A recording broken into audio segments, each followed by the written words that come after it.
Assalamualaikum warahmatullahi wabarakatuh. Pemirsa yang berbahagia, kami berada tepat di depan Pasar Sumur Panggang. Ada apa dengan sejarah Desa Sumur Panggang?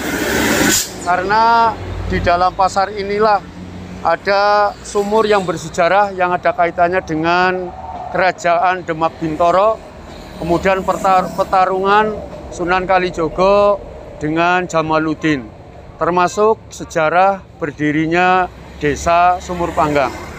Agar pemirsa tahu sejarah Sumur Panggang, ikuti jejak saya. Terima kasih. Pemirsa, ini adalah sumur bersejarah yang sekarang posisinya sudah ditutup. Ini dulu di era zaman Belanda, ini namanya Sumur Panggang. Nah, kaitannya dengan Sumur Panggang ini, di samping Demak Bintoro, juga ada kaitannya dengan Sunan Kalijogo yang beradu ilmu dengan Jamaluddin. Untuk pemirsa lebih tahu kaitannya dengan sejarah Sumur Panggang, ikuti jejak saya. Terima kasih.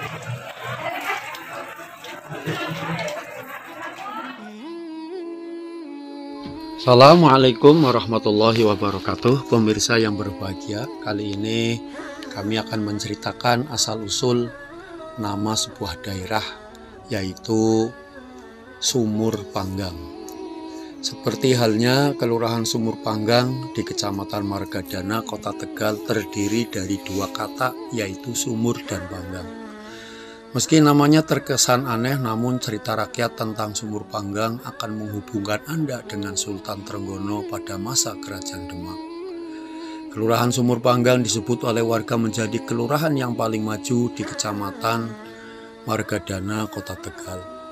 Lokasinya yang dilalui jalur nasional atau jalur Pantura menjadikan Sumur Panggang sebagai pusat perekonomian Kota Tegal bagian barat. Hal lain, Sumur Panggang juga dikenal sebagai sentral telur asin. Seorang budayawan Kota Tegal yang bernama Wahyo menyebutkan, cerita rakyat tentang Kelurahan Sumur Panggang bermula dari Kerajaan Demak. Ia mengatakan ada sebuah sumur di Kelurahan Sumur Panggang yang dahulunya digunakan untuk menghilangkan kesaktian seseorang.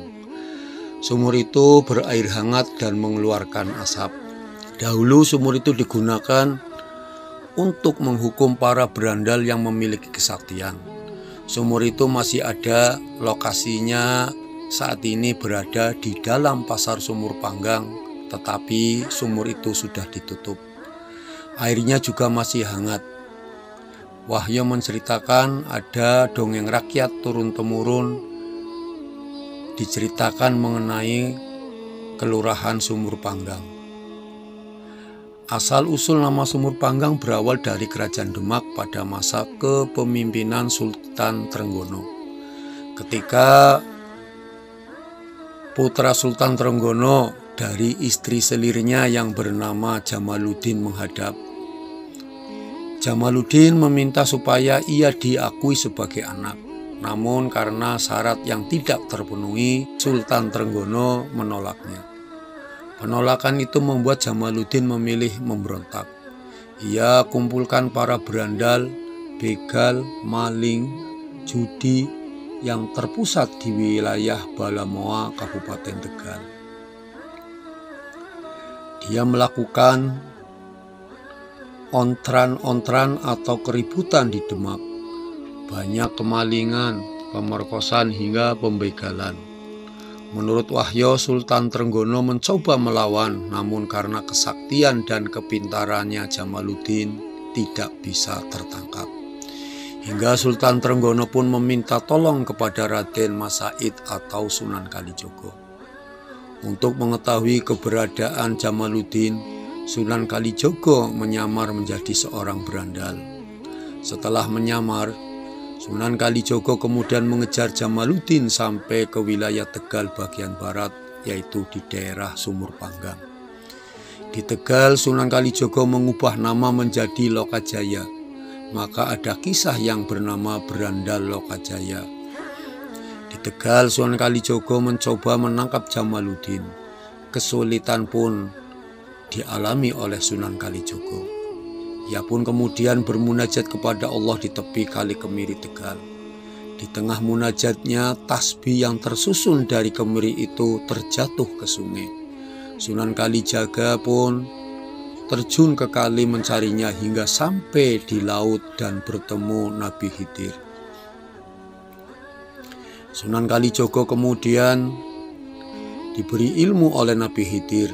Ia pun membuat perangkap dengan mengadakan pesta rakyat untuk memancing Jamaluddin. Sunan Kalijaga membuat pesta rakyat dengan berbagai macam hiburan. Muncullah Jamaluddin ikut menyawer. Mengetahui itu perangkat, Jamaluddin pun lari. Perkelahian antara Sunan Kalijaga dengan Jamaluddin pun terjadi. Mereka berkelahi saling dorong ke utara dan juga selatan. Dalam bahasa Tegal, surung-surungan. Kini daerah tersebut bernama Kelurahan Pesurungan Lor dan Kelurahan Pesurungan Kidul. Aksi saling kejar terus berlanjut. Di tempat yang berbeda keduanya berkelahi saling adu kesaktian. Kesaktian sering disebut dengan kepintaran atau kepandaian. Kini daerah tersebut bernama Kelurahan Kepandaian. Jamaluddin pun tertangkap. Sebelum dibawa ke Demak, Sunan Kalijaga menghilangkan kesaktian Jamaluddin dengan memanggangnya di atas sumur. Sumur tersebut keberadaannya ada di dalam pasar Sumur Panggang dan masih aktif. Setelah dipanggang di atas sumur itu, kesaktian Jamaluddin pun hilang. Kemudian Jamaluddin dibawa ke Demak dan dihukum. Hal serupa juga disampaikan oleh Nur Hikmah dan juga Susi Sundari, penjual telur asin di seberang pasar Sumur Panggang. Ia tidak tahu persis, namun menurut Nur, Kelurahan Sumur Panggang bermula dari sebuah sumur panas yang berfungsi menghukum orang jahat.